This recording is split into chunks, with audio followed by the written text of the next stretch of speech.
हन्तारम् नमो सिद्धाणं नमो आयर्याणं नमो वज्रायाणं नमो लोये सव्यसा पूनम्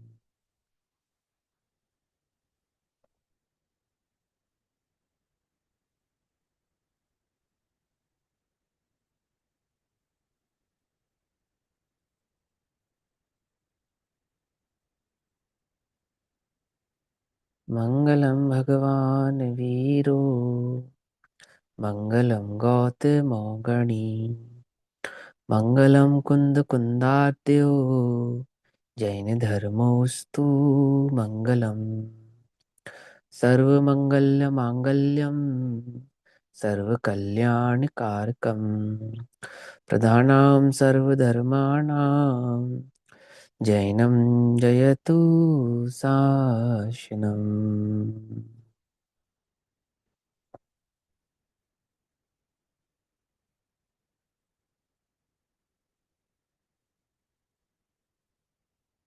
सर्वव्यापीकचेद्रूप स्वरूपाय परात्मने स्वोपलब्धिप्रसिद्धाय ज्ञानानन्दात्मने नमः।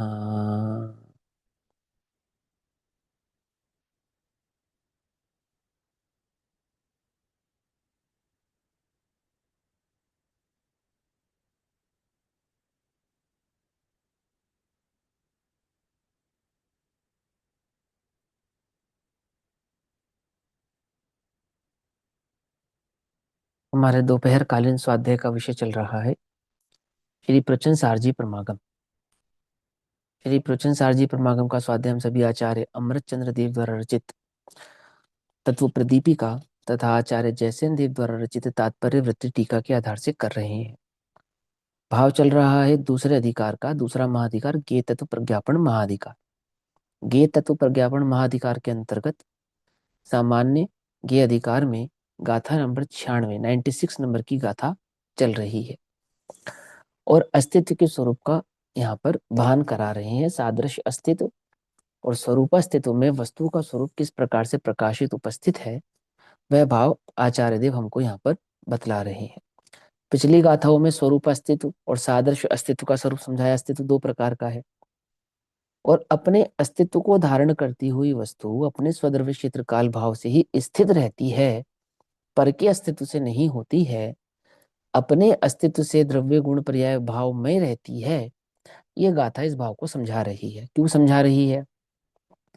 क्योंकि असमान जाति असमान द्रव्य जाति पर्यायों में, असमान द्रव्य की जो पर्याय हैं, द्रव्य असमान जाति पर्यायों में जो जीव संलग्न है, संयुक्त है, मिथ्यात्व को प्राप्त हो रहा है, पर समय हो रहा है, उसे ये भान कराते हैं, ये ज्ञान कराते हैं कि जो तेरा अस्तित्व है वह पर से नहीं है। जिन पर द्रव्यों की पर्यायों को तू अपना मान रहा है, वास्तव में उनसे तेरा एकत्व नहीं है। अपने स्वद्रव्य की, अपने स्वगुणों की और अपनी स्वपर्यायों से ही तेरा एकत्व अथवा तेरा अस्तित्व है। पर द्रव्य, पर गुण और पर पर्यायों से तेरा अस्तित्व नहीं है। समझ नहीं बात? तेरा स्वद्रव्य, तेरा स्वक्षेत्र, तेरा स्वकाल और तेरा स्वभाव अपने द्रव्य गुण पर्यायों से अपने में युक्त रहता है, पर में होता नहीं है। ये स्वरूप यहाँ समझाया जा रहा है। गाथा पाठ करते हैं। सद्भावो हि सहावो गुणेहिं सग्गपज्जैहिं चित्तेहिं दवस्य सव्यकालन् उपादव्यदवत्तेहिं सर्वकालमय गुणमय अरु हैं भांति भांति पर्याय स्वरूप वह उत्पाद द्रव्यमय जो अस्तित्व द्रव्य का सहज स्वरूप। द्रव्य का सहज स्वरूप है। कैसा स्वरूप है द्रव्य का सहज स्वरूप? कि द्रव्य का वो जो सहज स्वरूप है अपने अस्तित्वमय है। और अपने अस्तित्वमय वह सहज स्वरूप कैसा है?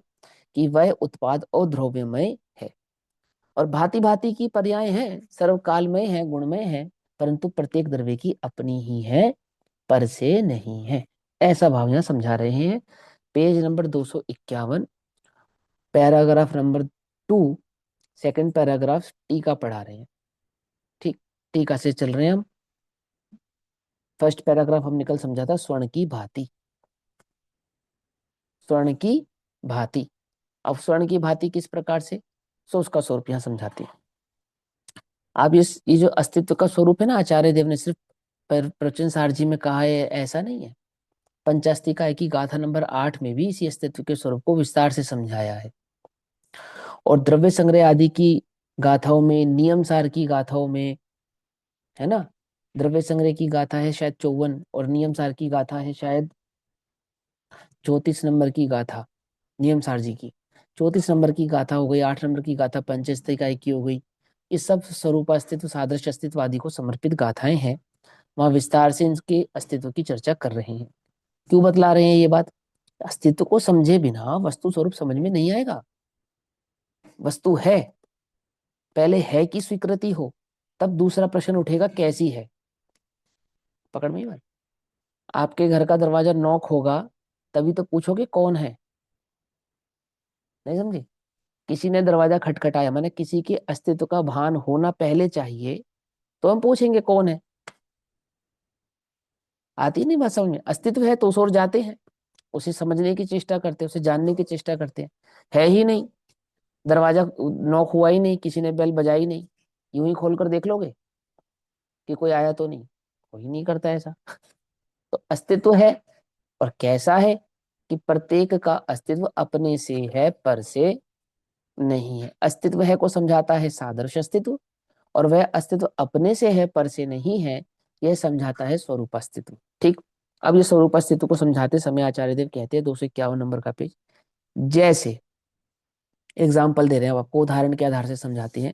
बहुत ध्यान से समझना, पहले मैं उदाहरण समझा देता हूँ आपको जिसमें आया है, तो आपको समझने में आसानी होगी। उदाहरण आया है स्वर्ण का। तो आपके समक्ष यदि हम स्वर्ण का कुंडल रखते हैं, तो आपको क्या नजर आता है? स्वर्ण का कुंडल है आपके समक्ष रखा, और आपसे पूछिए क्या है, तो आप क्या बतलाएंगे?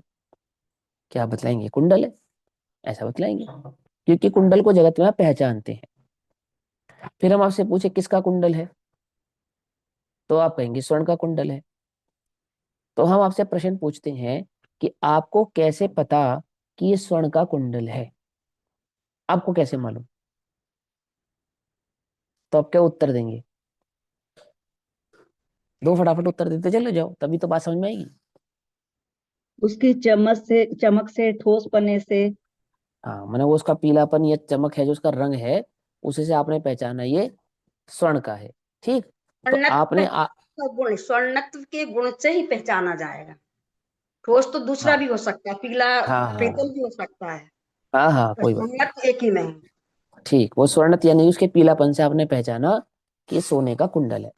अब एक एक करके 3 सवाल पूछता हूँ मैं। सबसे पहला सवाल, आपको कैसे पता ये कुंडल है? तो आप कहेंगे कि हमने आकार देखा, डिजाइन, हमने डिजाइन से पहचाना ये कुंडल है।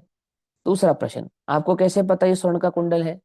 कि हमने रंग देखा, उसका पीलापन या स्वर्णत्व भाव देखा, जिससे हमने पहचाना ये सोने का कुंडल है। तो दो चीजें देखी आपने। क्या क्या दो चीजें देखी? एक आपने आकार देखा, एक आपने वर्ण यानी कि रंग देखा। अब तीसरा प्रश्न है कि स्वर्ण कहाँ देखा? स्वर्ण कहाँ देखा आपने? दृष्टि रंग में। में स्वर्ण देखा? हाँ कुंडल है वही स्वर्ण है। हाँ, देखो ध्यान से समझना पहले एक सेकंड। स्वर्ण आपने रंग में देखा या आकार में देखा, ये प्रश्न है। समझे? स्वर्ण, ये स्वर्ण है, ये आपने कहाँ देखा? आकार में स्वर्ण को देखा या रंग में स्वर्ण को देखा? ये स्वर्ण में स्वर्ण को देखा। थोड़ा सा बुद्धि लगाना है, कोई मुश्किल नहीं है। दृष्टि में देखा, दृष्टि में। अरे दृष्टि में देखा, फिर तीनों बेकार का नंबर उत्तर है। वाला, तीनों में ही स्वर्ण तो दिखा, स्वर्ण में भी स्वर्ण और कुंडल में भी स्वर्ण और एक एक एक एक एक एक करके बोलो। 3rd नंबर वाला, स्वर्ण में स्वर्ण को देखा। स्वर्ण में देखा, तो स्वर्ण कहाँ है बताओ? मैं वही तो पूछ रहा हूँ। ये स्वर्ण है, तुमने कैसे पहचाना ये स्वर्ण है? उसके आकार से पहचाना लक्षणों या से, उसके स्वर्णत्व कलर वर्ण स्वर्ण से के पहचाना? लक्षणों से पहचाना। स्वर्ण के है? लक्षणों से पहचाना। हाँ हाँ, स्वर्ण के लक्षण से लक्षणों पहचान। से पहचाना कि ये स्वर्ण है। हाँ हाँ, ठीक है, वेरी गुड। अब म्यूट कर लो। ठीक है, अब सुनो ध्यान से।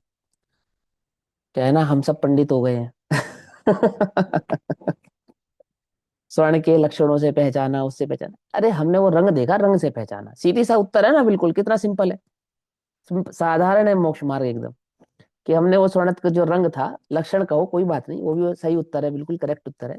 लक्षण यानी कि वह रंग, वर्ण, वो जो वर्ण है, उस वर्ण से हमने ये डिसाइड किया, ये पहचान की कि ये स्वर्ण है।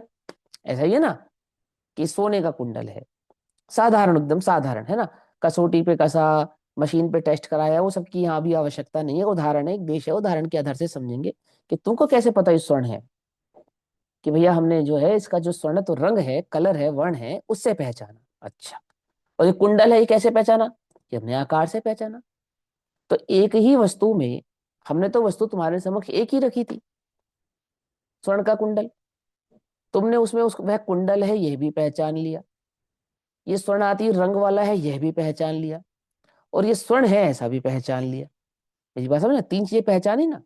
देखा तो तुमने रंग, वर्ण, और वर्ण से डिसाइड किया कि ये स्वर्ण है, और साथ के साथ क्या पहचाना? उसके आकार से कि यह कुंडल है।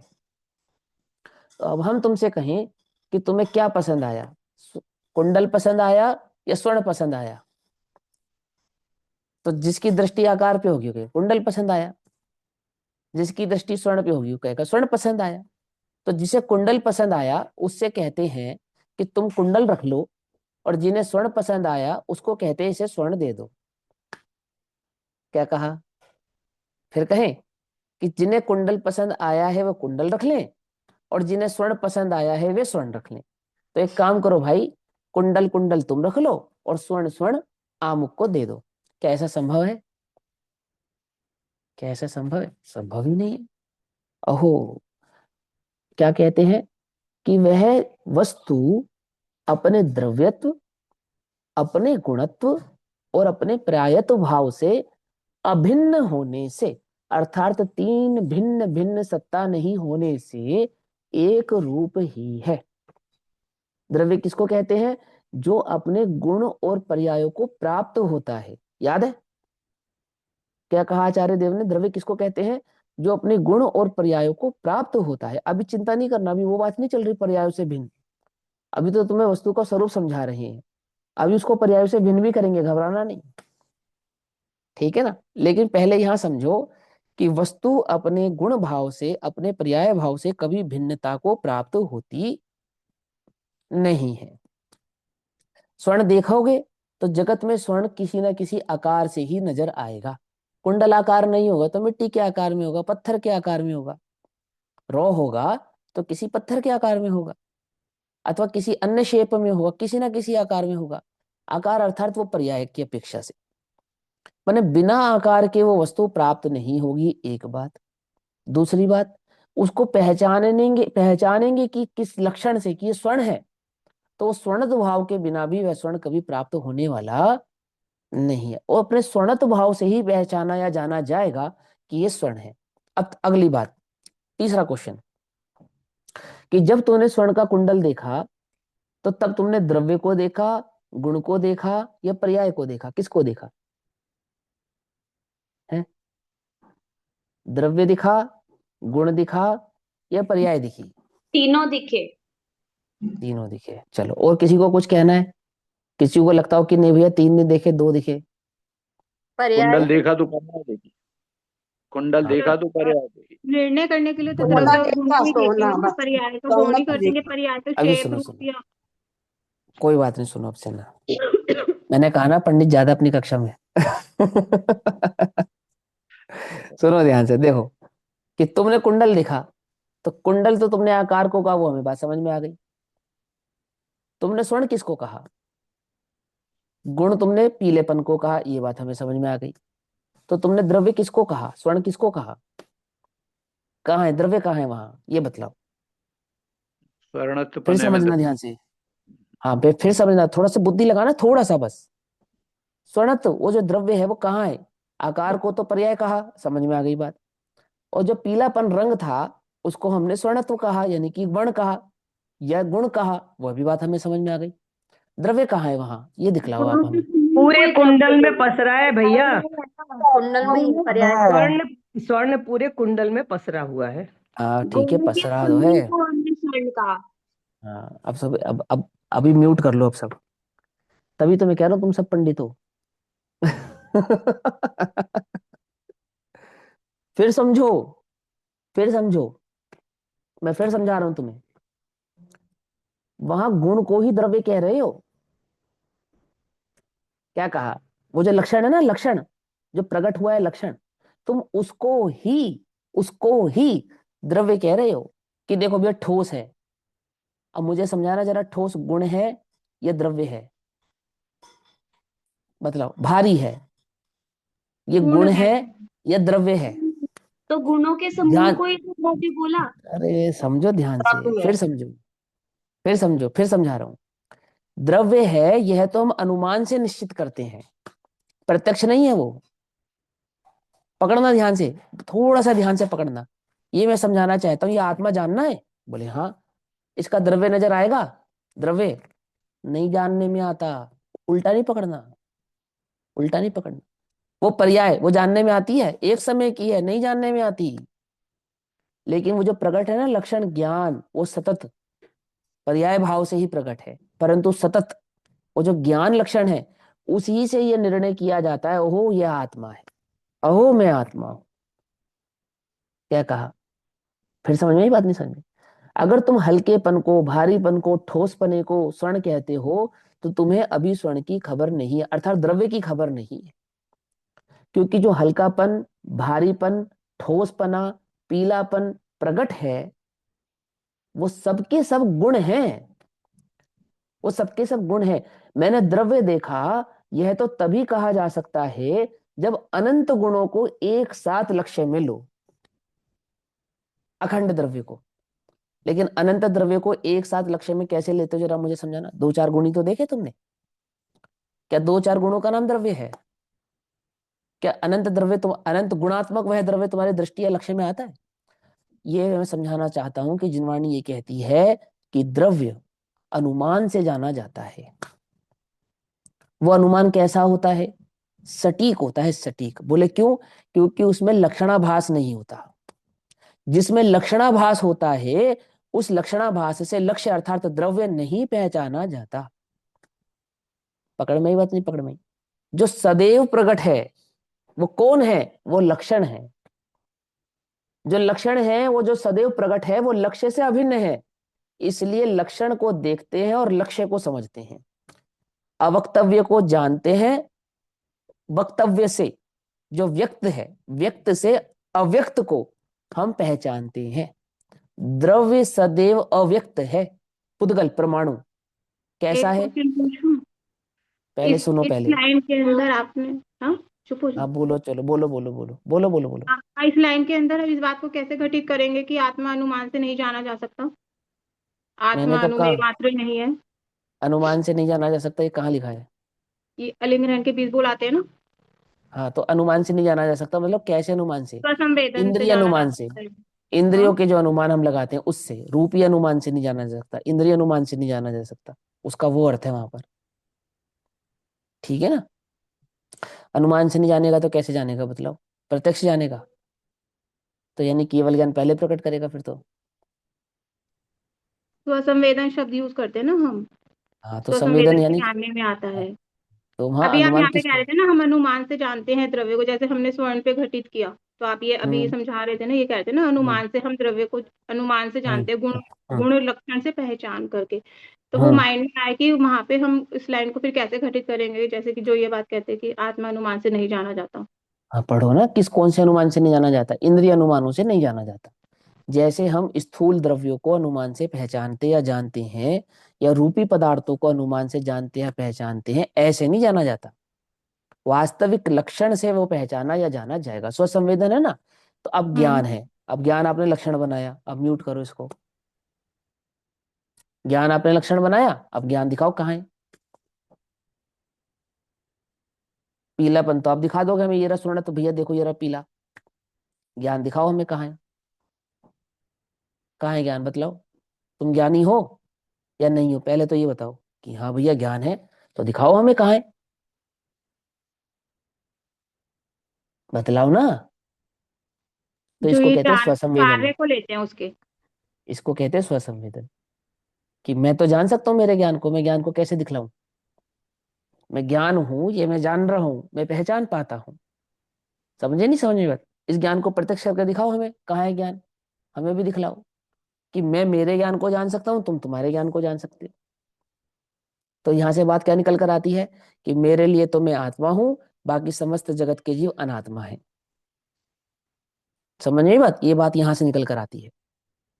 क्यों? क्योंकि अगर मैं जगत में किसी ज्ञान को पहचान सकता हूं, तो अपने ज्ञान का वेदन, स्वसंवेदन तो कर सकता हूं। अन्य के ज्ञान को मैं स्वसंवेदन कर सकता नहीं हूं। हाँ, अनुमान, एक और स्थूल अनुमान। अनुमान भी दो प्रकार का, एक स्वसंवेदन भाव रूप जो अनुमान है वह, और जिसको हम स्वसंवेदन प्रत्यक्ष भी कहते हैं। ठीक। और एक अनुमान कैसा, कि हमने यह तो जाना कि तुम जीव हो, पर तुम्हारे ज्ञान आदि लक्षणों को हम अनुभव में नहीं ला सकते। तो हो गया स्थूल अनुमान। क्या हो गया वो? स्थूल अनुमान, मोटा मोटा अनुमान। पकड़ मारी बात, नहीं पकड़ मारी है?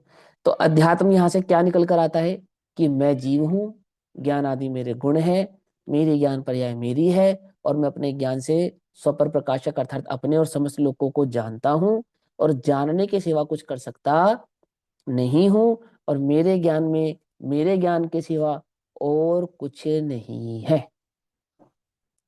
समझ में बात, नहीं समझ में आई? अगर मैं अनुभव जगत में कर सकता हूँ किसी का, तो मात्र अपना कर सकता हूँ, पर का कर सकता नहीं हूँ। तो आत्मा क्या हो गया? पर की अपेक्षा से अकर्ता हो गया, पर का अभोक्ता हो गया।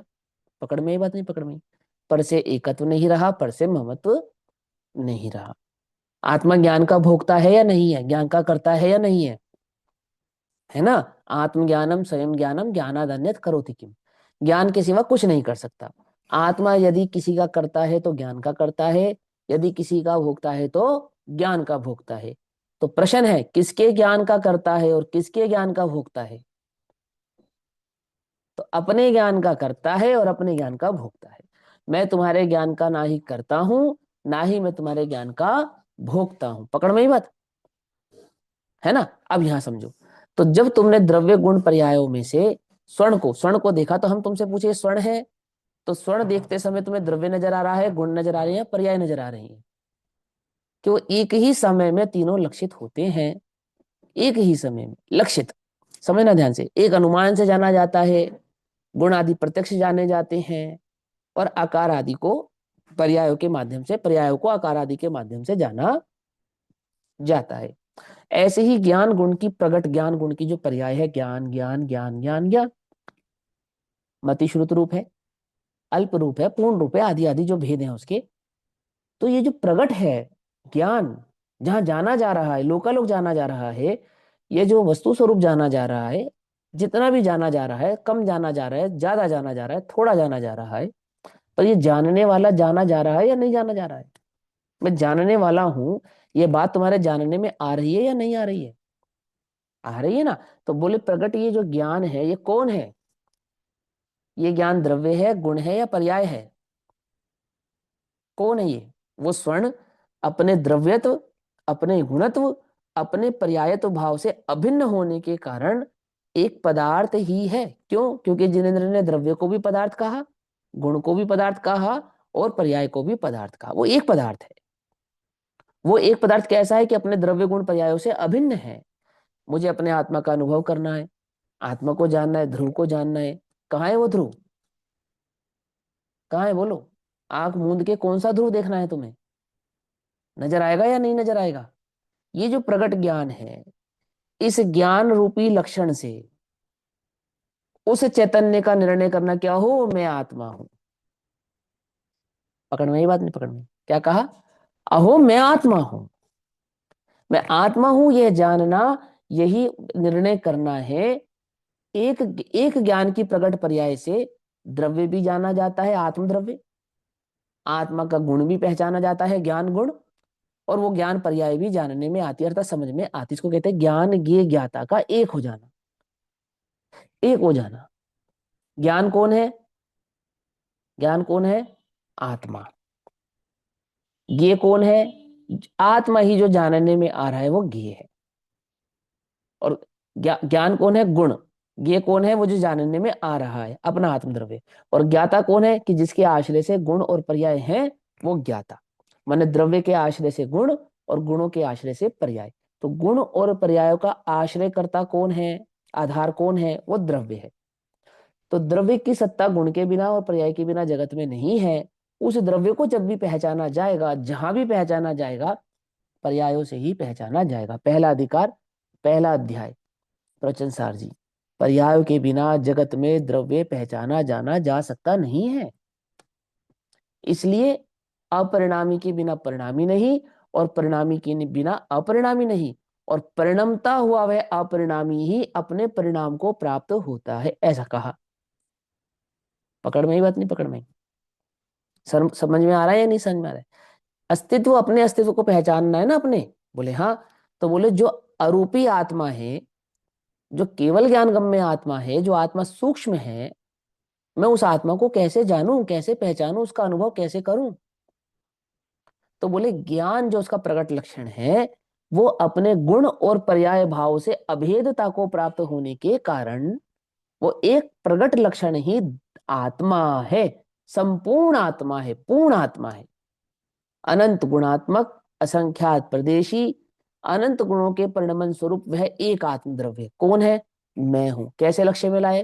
वो प्रकट ज्ञान के भाव से प्रकट में हमारे जानने में आया। जैसे स्वर्ण को, एक स्वर्ण को देखते हैं तो द्रव्य गुण पर्याय तीनों का निर्णय होता है, एक ही बार में होता है, एक ही समय में होता है। आती है बात समझ में? नहीं आती है? मुश्किल है कोई इसके अंदर? है? है ना? क्यों समझाया? कि तुम आत्मा को खोजना है तो खोजने की चेष्टा मत करो। जो स्वर्ण तुम्हारे समक्ष रखा है वह अपने द्रव्य गुण पर्याय से अभिन्न है। ऐसी प्रकट जो ज्ञान तुम्हारे समक्ष है, कि जो ज्ञान जागतो जीव उबोच है, यह अपने द्रव्य गुण पर्याय भाव से कैसा है? अभिन्न है, प्रत्यक्ष है, सहज जानने में, नित्य उद्योतमान जानने में आ ही रहा है। लक्ष्य किसका करना है? कि तुम इसकी सत्ता को, अपने ज्ञान की सत्ता को पर से मानते हो। क्या लिखा? सादृश्य अस्तित्व और स्वरूपास्तित्व। अपने स्वरूपास्तित्व की सत्ता, अपने अस्तित्व को पर से मानते हो, देह से मानते हो, इसीलिए अपने स्वरूप का भान तुम्हें होता नहीं है। नाना प्रकार के विकल्पों से, नाना प्रकार के द्रव्यों से, नाना प्रकार की पर्यायों से, अपने वास्तविक द्रव्य गुण पर्याय की स्वरूप की खबर नहीं होने से यह जीव पर समय पज्जयी मूढ़ा पर समय अर्थात मिथ्या दृष्टि हो रहा है। कौन सी पर्याय का लक्ष्य कर रहा है? यदि पर्याय का भी लक्ष्य कर रहा है तो उस पर्याय का लक्ष्य कर रहा है जो वास्तव में मेरे से भिन्न तत्व है। कौन सी पर्याय का लक्ष्य नहीं कर रहा है? जो अपने स्वभाव से अभिन्न तत्व है। अब ध्यान से समझना। अब अंतिम बात कि भैया द्रव्य का ध्रुव का लक्ष्य करना है या पर्याय का लक्ष्य करना है? ध्रुव का लक्ष्य करना है या पर्याय का लक्ष्य करना है? तो उत्तर क्या आएगा? कि भैया ध्रुव का लक्ष्य करना है ना? दिखाओ वो ध्रुव कहाँ है जिसका मुझे लक्ष्य करना है। कहाँ है वो ध्रुव? कैसा दिखता है? कहाँ जानने जाएगा? किसके जानने में आता है? तब बाबूजी क्या कहते हैं, याद हो तो आपको, कि ज्ञान की पर्याय अपने को ध्रुव स्वीकारती है। वो कौन सी है ज्ञान की पर्याय जो अपने को ध्रुव स्वीकारती है? कौन सी है? वर्तमान की प्रगट पर्याय। हाँ, ये प्रकट ज्ञान जो भैया है, ये जो प्रकट ज्ञान है, ये क्या करेगा? अपने को क्या स्वीकार करेगा? क्या स्वीकार करेगा? ध्रुव रूप स्वीकार से करेगा। कहा। ध्रुव कहीं और नहीं है जगत में। ध्रुव कहीं अंतर में नहीं बैठा छुपा हुआ, ध्यान रखना, नजर नहीं आएगा वो। ये ज्ञान की पर्याय अपने को निर्णय करती है कि मैं ध्रुव हूं। अब ध्रुव कैसा ध्रुव हूं? कैसा ध्रुव हूं? तो समय सार जी का 6 नंबर का कलश याद है?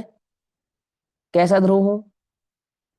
केवली प्रणीत, केवली प्रणीत आत्मा का जो स्वरूप बतलाया गया है, वैसे आत्मस्वरूप का निर्णय करना, वह ध्रुव का निर्णय करना है। पकड़ में आती है बात, नहीं पकड़ में आती? जैसा आगम ग्रंथों में केवलियों के द्वारा बतलाया गया आत्म तत्व है, आत्म भाव है, आत्मा का स्वरूप है, ऐसे उस आत्म तत्व का निर्णय कर कर अपने ध्रुव स्वभाव की दृष्टि करना। अब ध्रुव की दृष्टि करने में उलझ जाते हैं हम। कैसे उलझ जाते हैं कि ध्रुव की दृष्टि करनी है भैया, ध्रुव की दृष्टि, अंदर में ध्रुव की कल्पना करने लगते हैं, देखने लगते हैं। ध्रुव दृष्टि करना माने ये जो प्रकट ज्ञान की पर्याय है इसको ध्रुव स्वीकार करना, बस। पकड़ में ही बात, नहीं पकड़ में? ध्रुव का जो लक्षण, ध्रुव का जो स्वरूप, ध्रुव का जो भाव आपने आगम से पहचाना, उसे अपने ज्ञान में पक्का कर लो, यही मैं हूं। प्रकट ज्ञान को ये स्वीकारो। अब प्रकट ज्ञान तो क्या स्वीकारता अपने को? मैं मलिन हूं, मैं मतिश्रुत हूं, कम क्षय उपशम वाला हूं, हम तो कुछ जानते ही नहीं है। वो ध्रुव है, ध्रुव अंदर में ध्रुव, उसको देखेंगे ना तो ये ज्ञान की पर्याय क्या हो जाएगी? क्या हो जाएगी? ये निर्मल हो जाएगी, ये ध्रुव हो जाएगी, ये केवल ज्ञान रूप हो जाएगी। कौन सी ज्ञान की पर्याय केवल ज्ञान रूप होती, जरा बताओ? जो ज्ञान की पर्याय अपने को ध्रुव निर्णय करती है ना, मतिशुद्ध ज्ञान पर यही नहीं होती वो। यही तो बतला रहा हूँ, नहीं, मति शुद्ध ज्ञान की मतिशुद्धि तो पर्याय। केवल ज्ञान में प्रकट कन्वर्ट ज्ञान होती की है। नहीं पर्याय नहीं ही निर्मल नहीं, होती है भैया, प्रकट अरे ज्ञान की पर्याय ही निर्मल होती है। हाँ सुनो, जो ज्ञान प्रकट उत्पाद होता है व्यय वो वाली स्वभाव से पर्याय। निर्मल होता है। अरे सुनो सुनो सुनो, वो सारे सब सब बिल्कुल सारे सब उत्तर बिल्कुल सही हैं, इतना कहा तो शाबाश, परंतु क्या परंतु भैया? कि केवल ज्ञान की पर्याय जब प्रकट होती है तो केवल ज्ञान रूपी प्रकट होती है क्या? नहीं समझ में बात? अगले समय की पर्याय केवल ज्ञान होनी है तो केवल ज्ञान रूप ही आएगी।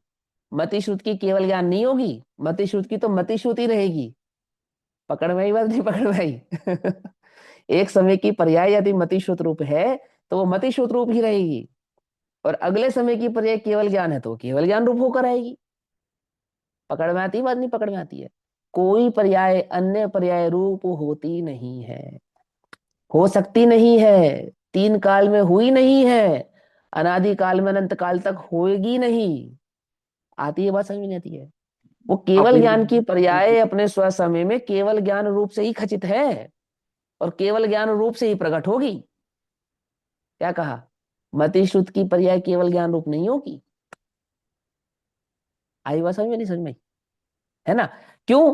क्योंकि ज्ञान की, क्योंकि प्रत्येक पर्याय स्वभाव से निर्मल है। निर्मल है अर्थात, निर्मल किसको कहते हैं? निर्मल जिसमें पर का हस्तक्षेप ना हो उसको निर्मल कहते हैं। और एक वर्तमान पर्याय में न पिछली पर्याय का हस्तक्षेप है न अगली पर्याय का हस्तक्षेप है, इसलिए प्रत्येक पर्याय स्वभाव से तो निर्मल ही है। तो अब मुझे निर्मल नहीं होना, ओहो तू निर्मल है, तुझे तो बस यह स्वीकार करना है। आई बात समझ में, नहीं समझ में? है ना? हाँ, अब प्रश्न पूछो, अब किसको क्या कहना था? शालिनी दीदी आप बोलो, क्या कह रहे थे आप?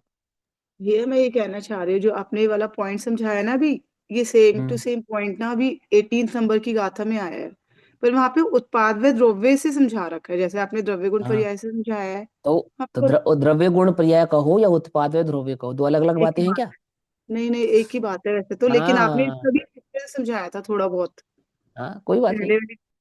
यहाँ समझा दिया ना कि द्रव्य गुण पर्याय और क्या है? अविनाभावी संबंध, उत्पाद व ध्रुव। क्या है ये? अविनाभावी संबंध।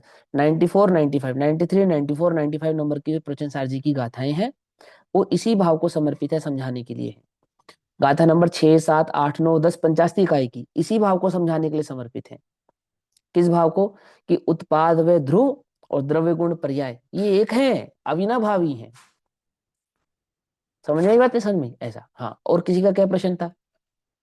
नहीं, चलो अब आगे चलते हैं। अंकल जी आप कुछ पूछ रहे थे?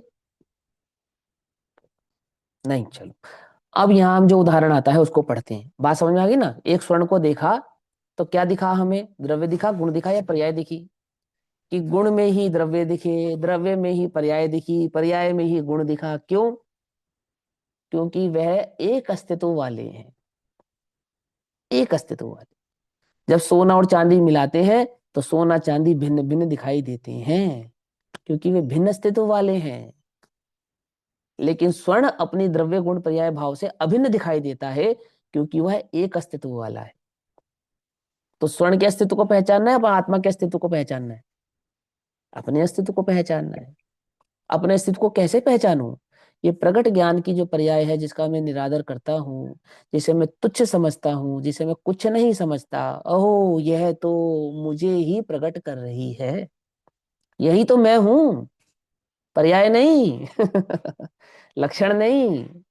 आहा, कोई पीलेपन को सोना है ऐसा नहीं कहता। पीलेपन से सोना है पहचानता तो है। क्या कहा? स्वर्णत्व से स्वर्ण है पहचानता तो है, परंतु उस रंग को कोई स्वर्ण है ऐसा नहीं कहता। ऐसे ही ये ज्ञान की पर्याय से ज्ञाता को पहचानते तो हैं, ज्ञान की इस पर्याय को हम ज्ञाता नहीं कहते क्या? बल्कि ज्ञान की यह पर्याय अपने को ज्ञाता कहती है। आ रही है बात समझ में नहीं आ रही है? अब तो तुम्हारे ज्ञान की पर्याय क्या कहती है? कौन हो तुम? कौन हो तुम? मैं सुखी दुखी, मैं रंग कराओ, ये कौन पहचान रहा है? ये कौन स्वीकार कर रहा है? कौन स्वीकार कर रहा है मैं मरा, है मैं जिया? समस्त समस्त मनुष्यत्व व्यवहार को छाती से लगाए बैठा है कौन? कौन? ये प्रगट पर्याय। ये क्या स्वीकार करे अपने को? मैं ध्रुव हूं, ये स्वीकार करे। कैसे स्वीकार करे? उदाहरण जैसे द्रव्य, क्षेत्र, काल या भाव।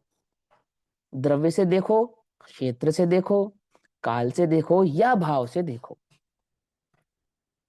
स्वर्ण से जो पृथक दिखाई नहीं देता। क्या कहा? एक स्वर्ण का, सोने का जो टुकड़ा है या सोने का जो कुंडल है, वो अपने द्रव्य से, यानी कि वो स्वर्ण तो है, सोना है ऐसा।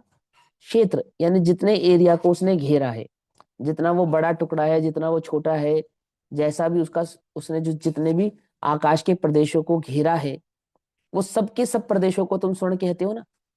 आकाश के प्रदेश को स्वर्ण कहते हो, स्वर्ण के प्रदेश को स्वर्ण कहते हो? बोलो, नहीं समझे? ये तो ये स्वर्ण है, मान के चलो ये स्वर्ण है ना, ये यहाँ रखा है। तो स्वर्ण कहाँ है? कि यहाँ है, ऐसा कहोगे ना? अब स्वर्ण कहाँ है? यही तो है। अब स्वर्ण यहाँ है, यहाँ कैसे आ गया? अभी तो यहाँ था। क्या हम आकाश के प्रदेश को स्वर्ण नहीं कहते? हम तो स्वर्ण के प्रदेश को, क्षेत्र को स्वर्ण कहते हैं। पकड़ में ही बात नहीं? पकड़ में? हमने क्षेत्र को स्वर्ण थोड़ा ही कहा था, हमने तो स्वर्ण के क्षेत्र को ही स्वर्ण कहा था। पकड़ में आ रही है बात नहीं? पकड़ में आ रही बराबर है बराबर। ना? ऐसा आत्मा कहाँ है? तो आत्मा का स्वक्षेत्र कैसे हुआ? स्वक्षेत्र कैसे हुआ? कि जहां आत्मा के प्रदेश है, वे प्रदेश जहां भी हैं वह आत्मा है। आकाश के प्रदेश आत्मा नहीं है। पकड़ में बात नहीं? पकड़ में? बोलो भैया, तुम्हारा क्षेत्र कहाँ है? दिल्ली, मुंबई, कलकत्ता कहाँ है? हैं? कि भैया ये हमारा एरिया है, यहाँ सोच समझ के कदम रखना है। होती नहीं होती झगड़े? किस बात के? क्षेत्र के झगड़े हैं या नहीं है? है ना? प्रॉपर्टी, क्षेत्र, क्षेत्र, द्रव्य क्षेत्र, काल, कब है आत्मा? जब जब जिस समय उपस्थित है, वह काल उस द्रव्य का ही है। द्रव्य का वही काल है, जो जहां वो उपस्थित है वही काल द्रव्य का है। पकड़ में? जिस समय भी है वह उसी का है। और भाव, भाव यानी कि जो उसके गुणादि भाव प्रकट हो रहे हैं, जिनसे वो जाना जा रहा है, पहचाना जा रहा है, लक्ष्य में आ रहा है। अब स्वर्ण की जगह अपने आत्मा को लगाओ, पहचानो अपने द्रव्य को, पहचानो अपने क्षेत्र को, पहचानो अपने काल को, पहचानो अपने भाव को।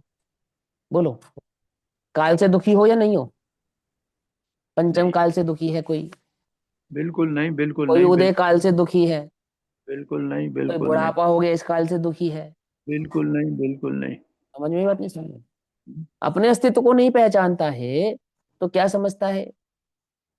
शुभ कर्म कमाऊं सुख होगा, अब तक मैंने यह जाना था। है ना? क्या अर्थ हुआ इसका? क्या मतलब बना इसका? कि अपनी सत्ता, अपने अस्तित्व को मैंने किससे पहचाना? पुण्य उदय के, पुण्य उदय के कर्म उदय से, पुण्य कर्म के उदय से क्या पहचाना मैंने? अपने अस्तित्व को पहचाना। मेरा अस्तित्व कैसा है? कि पुण्य के उदय से मेरा अस्तित्व प्रभावित होता है, पाप के उदय से प्रभावित होता है। पकड़ना है ध्यान से। अपनी सत्ता अपने अस्तित्व को प्रभावित मानता है किससे? पूतगल आदि द्रव्य कर्म नो कर्म आदि के परिणमन से, उनके परिवर्तन से। तो इसने जो दो दो द्रव्यों की सत्ता थी ना, भिन्न भिन्न सत्ता, ऐसे अपने स्वरूप अस्तित्व का निर्णय नहीं करने के कारण कैसा हुआ? प्राप्त पर्याय में तन्मय हुआ, जिसको क्या कहा? असमान जाति द्रव्य पर्यायों में लीन होने के कारण वह जीव कौन है? पर समय है। आ रही है बात समझ में? नहीं आ रही है? अपने पर समय तो उपयोग को, अपने पर समय तो भाव को पहचान पा रहे हो या नहीं पहचान पा रहे हो? क्या कहते हैं? द्रव्य क्षेत्र काल या भाव से स्वर्ण, वह जो सोना है, उस सोने से जो पृथक दिखाई नहीं देते, अब जो स्वर्ण पदार्थ है, वस्तु है, वो अपने द्रव्य भाव से, क्षेत्र भाव से, काल भाव से और भाव भाव से भिन्न दिखाई नहीं देता। कर्ता करण अधिकरण रूप से स्वर्ण का कर्ता कौन है, स्वर्ण का करण कौन है और स्वर्ण का अधिकरण कौन है? किसके कारण से है, किसके आधार से है और किसने उसे बनाया? तो कर्ता माने बनाया, करण माने किस कारण से बनाया, और अधिकरण अर्थात किस आधार से बनाया। तो क्या कहते हैं? जो पीतवादी गुणों के, जो उसमें पीलापन स्वर्ण आदि जो गुण नजर आ रहे हैं ना, गुणों के, और कुंडल आदि पर्यायों के स्वरूप को धारण करके प्रवर्तमान स्वर्ण के, प्रवर्तमान यानी कि जो क्या ये उपस्थित स्वर्ण कर्ता के, करण और अधिकरण कहकर षटकारक लगा रही है? बस तीन ही? वो तो षटकारक गर्भ ही तीन है। तीन चीजें समझा रहे, कर्ता करण अधिकरण फिलहाल तो, ठीक है ना। धारण करके प्रवर्तमान, प्रवर्तमान माने उपस्थित, जो स्वर्ण उपस्थित है, विद्यमान है, उस स्वर्ण के अस्तित्व से जिनकी उत्पत्ति होती है। किसकी उत्पत्ति होती है? स्वर्ण के उस टुकड़े से जिसकी उत्पत्ति होती है। तो बोले किसकी उत्पत्ति होती है? तो बोलते वो कुंडल आदि भाव रूप जो कन्वर्ट हुआ, पीलापन आदि भावों को जो प्राप्त हुआ है ना, इसकी उत्पत्ति होती है। ऐसे पीतवादी गुण और कुंडलादि पर्यायों से जो स्वर्ण का अस्तित्व है, वह स्वर्ण का स्वभाव है। स्वर्ण क्या है? कि जब भी स्वर्ण प्राप्त होगा तो किसी न किसी आकार में प्राप्त होगा, यानी कुंडल होगा, चेन होगा, अंगूठी होगा, रॉ मटेरियल, रॉ भाव में होगा, पर आकार होगा, और स्वर्ण आदि लक्षणों वाला होगा, यानी पीलापन आदि उसके गुण प्रकट होंगे। पीला नहीं हो और उसको स्वर्ण कहे, ऐसा तो कोई नहीं है। उस मिट्टी को सोना कहा जाएगा जिस मिट्टी में स्वर्ण तो होगा। उस कंकर को सोना कहा जाएगा जिस कंकर में स्वर्ण होगा। जिस मिट्टी, जिस कंकर, जिस पहाड़ में स्वर्ण तो नहीं होगा, उस मिट्टी, उस कंकड़, उस पहाड़ को जगत में कोई स्वर्ण है ऐसा नहीं कहेगा। क्यों? क्योंकि लक्षण नजर आना चाहिए, और लक्षण क्या है? वो स्वर्णत्व भाव, वो पीलापन आदि, जिन लक्षणों से वो स्वर्ण का निर्णय किया जाएगा, जब तक वो नजर नहीं आएंगे तब तक किसी भी मिट्टी को, किसी भी पत्थर को, किसी भी पहाड़ को या किसी भी टुकड़े को ये सोना है ऐसा कोई नहीं कहेगा। ठीक। और वो जो स्वर्णत का लक्षण है ना, पीलापन, वो कैसा नजर आएगा? किसी ना किसी आकार में होगा। कुंडल है तो कुंडल के आकार में होगा, पत्थर है तो पत्थर के आकार में होगा, मिट्टी है तो मिट्टी के आकार में होगा। पकड़ मारी बात? नहीं पकड़ मारी? किसी ना किसी आकार में होगा, आकार के बिना तो नहीं होगा। यही उसका स्वरूप है। तो क्या कहते हैं? वह स्वभाव है। ऐसे ही प्राप्त होगा स्वर्ण, जब भी प्राप्त होगा। इसी प्रकार द्रव्य से, क्षेत्र से, काल से या भाव से जो द्रव्य से पृथक दिखाई नहीं देते, द्रव्य क्षेत्र काल भाव, उस द्रव्य से क्या नहीं नजर आता? अलग नजर नहीं आता। वह द्रव्य अपने क्षेत्र से, अपने काल से और अपने भावों से, अपने गुणों से कुछ अलग है ऐसा दिखाई नहीं देता। कर्ता करण अधिकरण रूप से गुणों के और पर्यायों के स्वरूप को धारण करके, वह द्रव्य कैसा है? गुण और पर्यायों के स्वरूप को धारण करता है ना। देखो अब ध्यान से समझना, स्वर्ण किसको कह रहे हैं? वो गुण और पर्यायों को धारण करने वाली वस्तु को स्वर्ण कह रहे हैं। आत्मा किसको कह रहे हैं?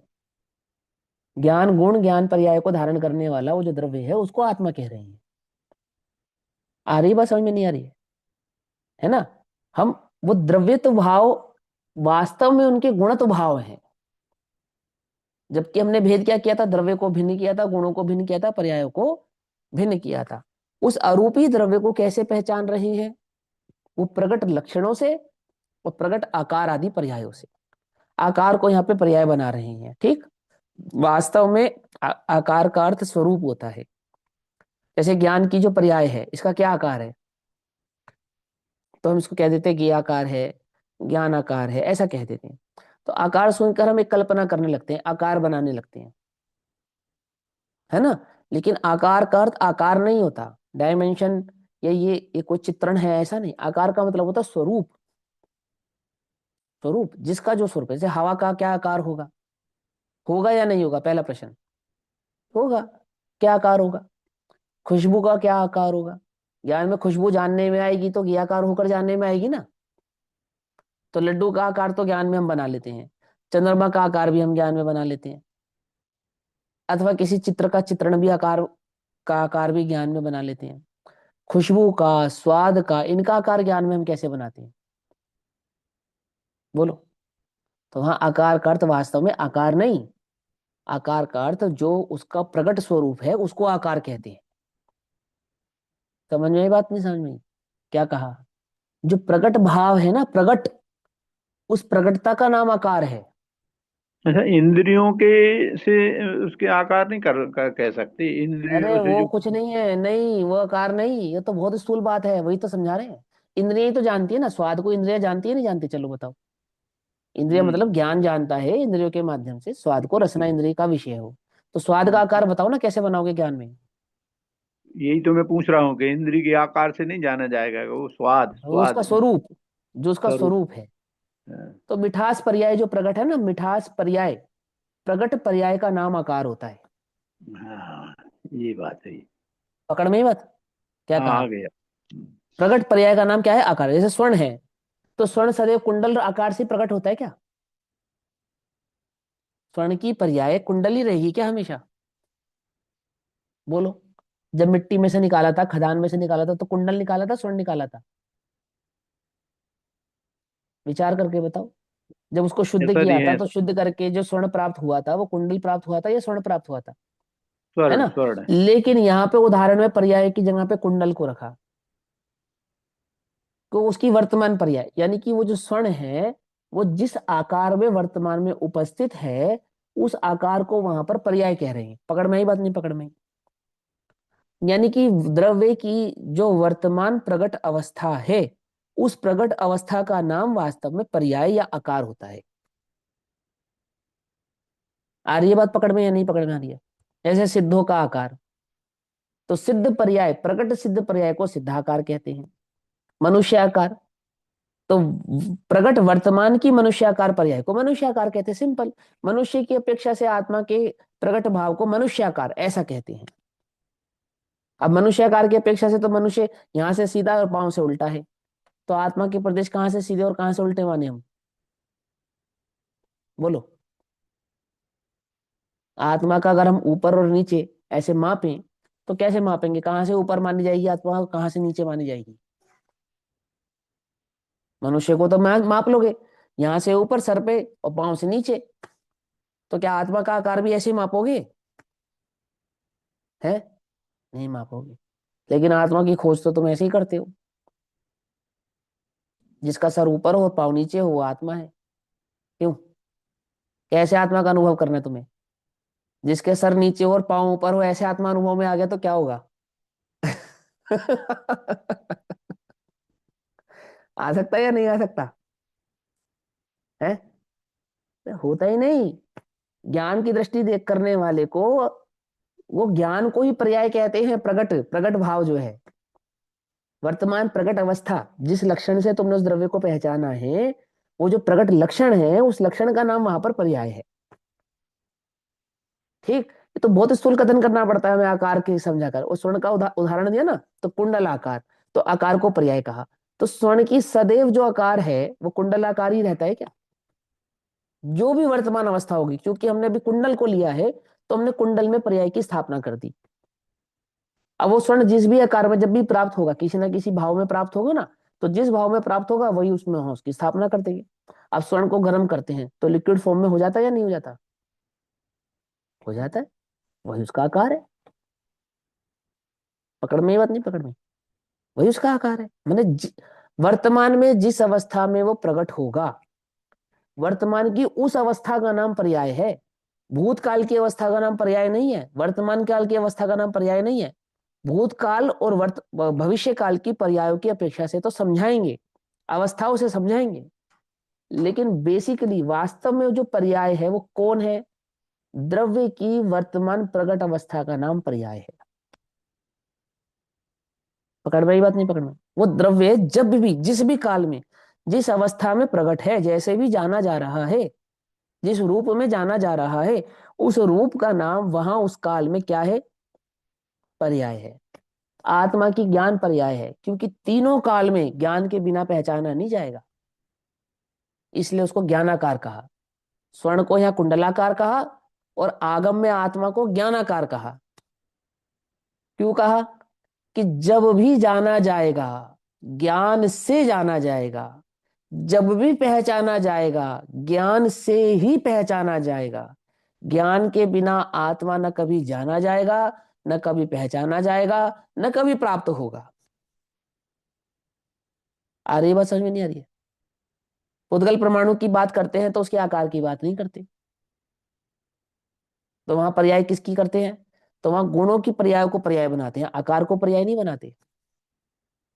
जब पुद्गल परमाणु की पर्याय की बात करते हैं ना, तो स्पर्श रस गंध वर्ण वही उसके गुण बनाते हैं और उन्हीं की प्रकट अवस्था को पर्याय कहते हैं। पीला रंग है, हरा रंग है ना, ये खट्टा मीठा स्वाद है, उसको पर्याय कह देते हैं। रस गुण और पर्याय किसको बनाते हैं? खट्टा मीठा चरपरा, इसको पर्याय बनाते हैं। वर्ण गुण और हरा नीला पीला काला, इसको पर्याय बनाते हैं। और आत्मा में जब पर्याय बनाते हैं तो किसको बनाते हैं? ज्ञान गुण की ज्ञान पर्याय, दर्शन गुण की दर्शन पर्याय। तो आकार नहीं समझना, आकार तो है, उसका निषेध नहीं है, क्योंकि प्रदेश होंगे तो किसी ना किसी आकार में होंगे। वास्तव में तो आकार पर्याय गुणों की नहीं, आकार पर्याय प्रदेशों की है। लेकिन क्योंकि द्रव्य अपने प्रदेश गुण और पर्याय से अविनाभावी संबंध वाला है, अखंड है, एक है, तो प्रदेशों के आकार को ही आत्मा का आकार अथवा ज्ञान का आकार ऐसा कहा जाता है, या आकार को ही आत्मा की पर्याय ऐसा कहा जाता है। पकड़ मारी बात नहीं? पकड़ मारी है? प्रदेशत गुण की पर्याय से क्या पहचानते हैं? हम आत्मा को पहचानते हैं, आत्मा के आकार को पहचानते हैं। और आत्मा का आकार प्रदेशत गुण की पर्याय से निश्चित होता है या ज्ञान से निश्चित होता है? क्या समझे? आत्मा प्रदेशाकार है या ज्ञानाकार है? ज्ञानाकार है, ज्ञानाकार है। हाँ, और ज्ञान का आकार मतलब कैसा होता है? अब आकार का मतलब क्या समझते हैं हम? आकार आकार का मतलब होता है स्वरूप, ज्ञान का स्वरूप। आई बात समझ में या नहीं समझ में आई? है ना? अब यहां ऐसे समझाते हैं, देखो क्या कहते हैं।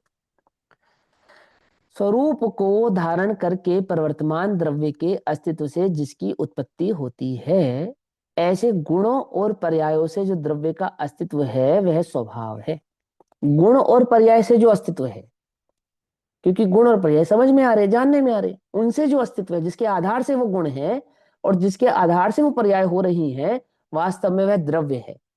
क्यों? क्योंकि गुण और पर्याय द्रव्य के बिना प्राप्त होंगे नहीं। और परिभाषा क्या है? कि जो अपने गुण और पर्यायों को प्राप्त होता हो उसे द्रव्य कहते हैं। पकड़ में ही बात नहीं? पकड़ में ही?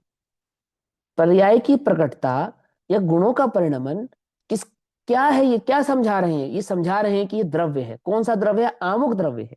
जैसे स्वर्णत्वादि गुण, कुंडल आदि पर्याय ये स्वर्ण है, ऐसा समझा रही हैं।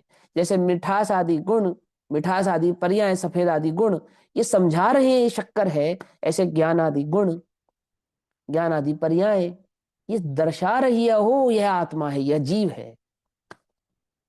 पकड़ में ही बात नहीं? पकड़ में? खोजना है ना जीव, अपना चैतन्य खोजना है, तुम्हें नहीं खोजना है? बोलो, चैतन्य खोजना है, चैतन्य की खोज है। खोज ही रहे हैं, खोज ही हाँ रहे भैया, चैतन्य की खोज करनी है भैया। बताओ उसका लक्षण बताओ। हैं। ये जो लक्षण, जानना देखना। बताओ। ज्ञान उसका लक्षण है। कहाँ है वो ज्ञान? बैठा हूँ ना। इसका विचार विवेक पूर्वक शांत होकर कीजिए। तो क्या होगा? ज्ञान लक्षण उपयोग में, ये उपयोग ही ज्ञान है ना। ये अपना उपयोग ही जब अपने को लक्षण जानकर अपने को दृष्टि में लेता है, आत्मा निहाल हो जाता है। ओहो, मैं तो निहाल ही हूं, ऐसा जानने में आ जाता है। आ रही है वो, समझ में नहीं आ रही है? आह, देखो क्या कहते हैं, आगे सुनो। द्रव्य से, क्षेत्र से, काल से या भाव से स्वर्ण से भिन्न ना दिखाई देने वाले, क्या दिखाई, स्वर्ण से भिन्न क्या नहीं दिखाई देने वाला? पीतत्व आदिक और कुंडल आदिक, यानी कि वो जो गुण है, पीलापन आदि जो गुण है, और वो जो आकार है, चाहे कुंडल है, चाहे चेन है, चाहे किसी भी आदि का अस्तित्व, वह स्वर्ण का ही अस्तित्व है। ओहो, क्या कह रहे हैं? पीलापन कौन है? स्वर्ण है। कुंडल कौन है? स्वर्ण है। पकड़ में, ये बात नहीं पकड़ में? ज्ञान कौन है? आत्मा है। आत्मा है। जान लिया तुमने आत्मा को, नहीं जान लिया? बोलो। हमने तो जान लिया, ये ज्ञान है, यही तो आत्मा है, यही तो मैं हूं, यही तो मैं हूं। आती है बस, समझ में नहीं आती है? आत्मज्ञानम स्वयं ज्ञानम। ज्ञानात अन्यत करोति किम, क्या कर सकता है? आत्मा ही ज्ञान है, ज्ञान ही आत्मा है। ज्ञान है, ये मैं हूं। अब ये ज्ञान अपने को क्या मानता है? क्या मानता है? जब अपने को पर्याय मानेगा तो दुखी हुए बिना नहीं रहेगा। अपने को आत्मा मानेगा, आत्मा कहो, ध्रुव कहो, द्रव्य कहो, अहो सुख, सुखी हुए बिना रहता नहीं है। कौन? यही ज्ञान। सुखी हुए बिना, हो, हुए बिना रहता नहीं है। क्या कह रहे? हुए बिना, सुखी हुए बिना रहता नहीं है, मतलब सुखी होगा ही होगा। स्वभाव है ना। स्वभाव को देखिए, सुखी ना हो, ऐसा हो सकता है क्या? ऐसा होता नहीं, है ना। क्या कहते हैं? स्वर्ण ही है, अस्तित्व है। किसका अस्तित्व? स्वर्ण का ही अस्तित्व है। ज्ञान आत्मा का ही अस्तित्व है। मेरा अस्तित्व ज्ञान से है, मेरा अस्तित्व पर से नहीं है, अन्य से नहीं है, ज्ञेयों से नहीं है। मेरा अस्तित्व तो ज्ञान से है। क्योंकि पीतत्व आदिक के और कुंडलादिक के स्वरूप को स्वर्ण ही धारण करता है। गुण और पर्याय को धारण करने वाला द्रव्य ही है। पीलापन और आकार आदि उस स्वर्ण के ही हुए हैं। बोलो भैया, कुंडल तुमने किसका बनाया? स्वर्ण का कुंडल बनाया या कुंडल का स्वर्ण बनाया? हम्म? नहीं, स्वर्ण का कुंडल बना या कुंडल का स्वर्ण बना? बोलो। स्वर्ण का बना, स्वर्ण का ही कुंडल बना। स्वर्ण का कुंडल बना है, कुंडल का स्वर्ण नहीं बना है। आहा, ज्ञान किसका बना है?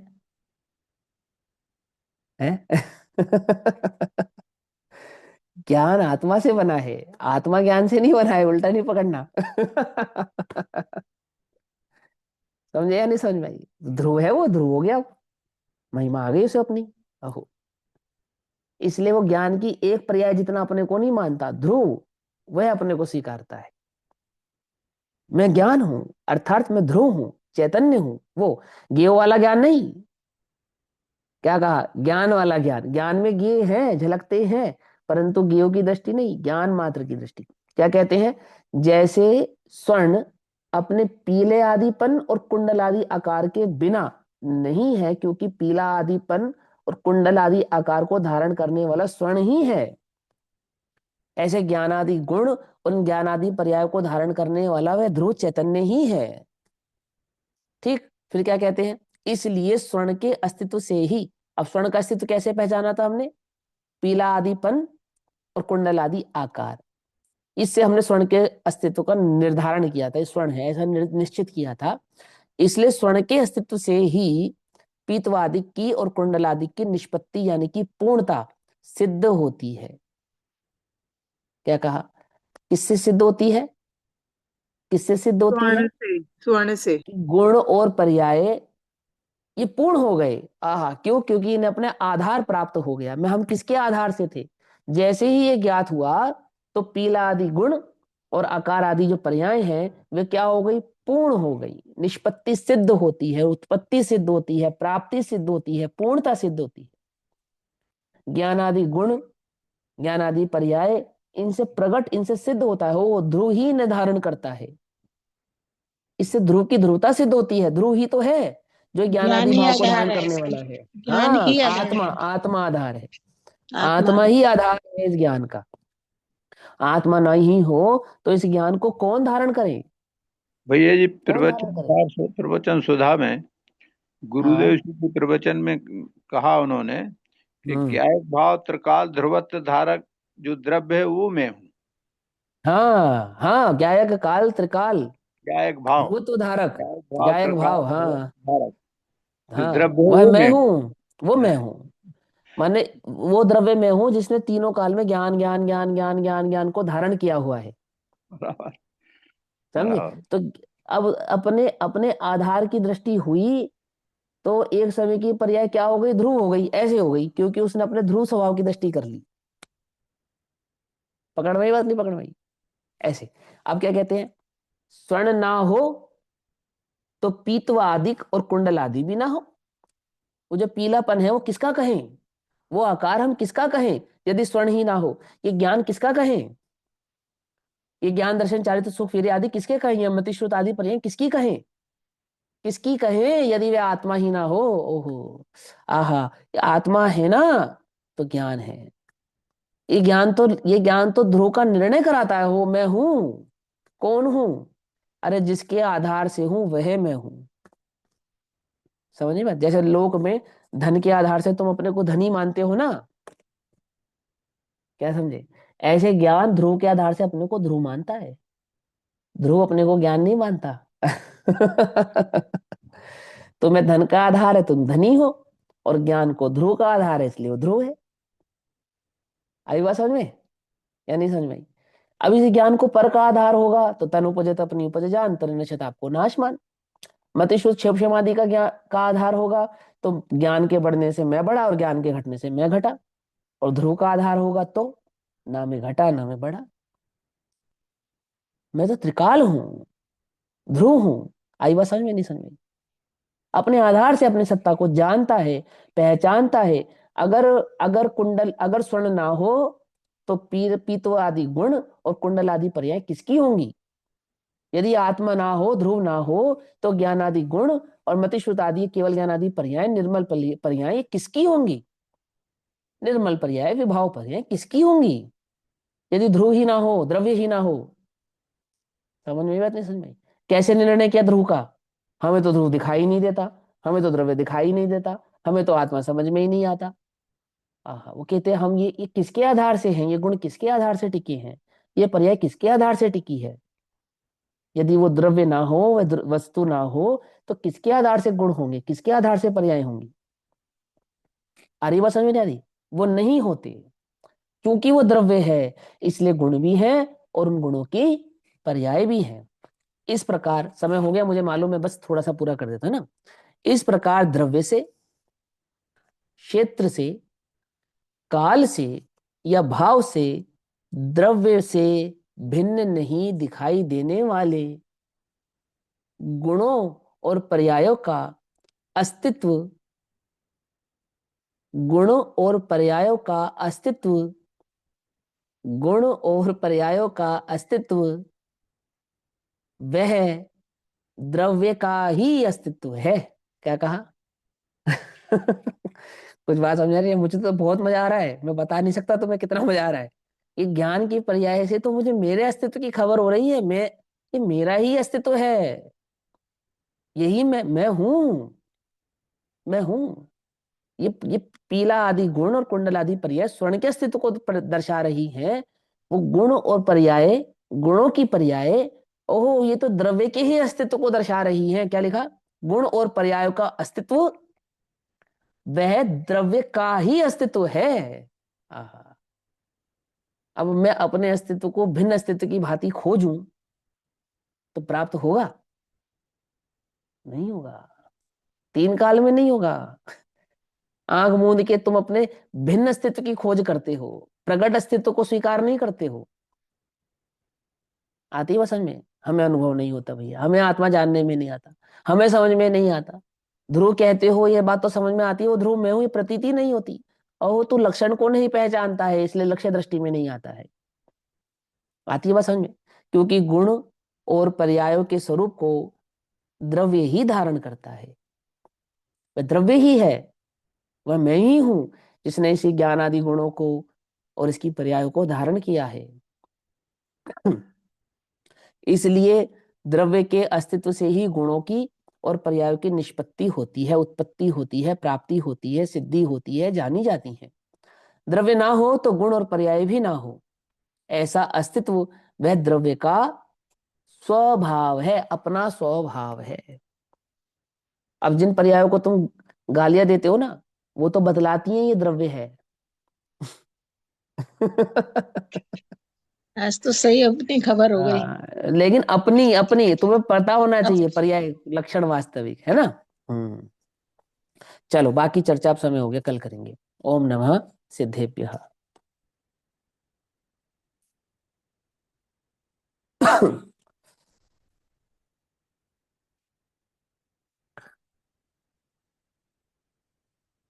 निज निधि निज में बताई यह अनंत उपकार है, उसके लिए जिनवाणी माँ को वंदना शत बार है।